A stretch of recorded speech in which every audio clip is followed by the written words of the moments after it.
কোটা সংস্কারের দাবিতে শনিবার সারা দেশের সব বিশ্ববিদ্যালয় ও জেলার সমন্বয়কদের নিয়ে অনলাইনে ও অফলাইনে প্রতিনিধি বৈঠক করার ঘোষণা দিয়েছেন কোটা সংস্কারের দাবিতে আন্দোলনকারী শিক্ষার্থীরা।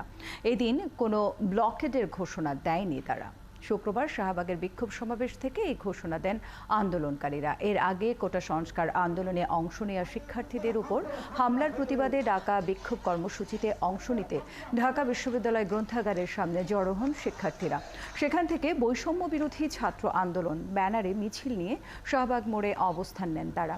এ সময় কোটা সংস্কারের স্থায়ী সমাধানে নির্বাহী আদেশ না আসা পর্যন্ত আন্দোলন চালিয়ে যাওয়ার ঘোষণা দিয়ে আন্দোলনের নতুন কর্মসূচি দেন শিক্ষার্থীরা। সাংবাদিকদের উপর হামলার নিন্দা ও বিচারের দাবি জানান শিক্ষার্থীরা।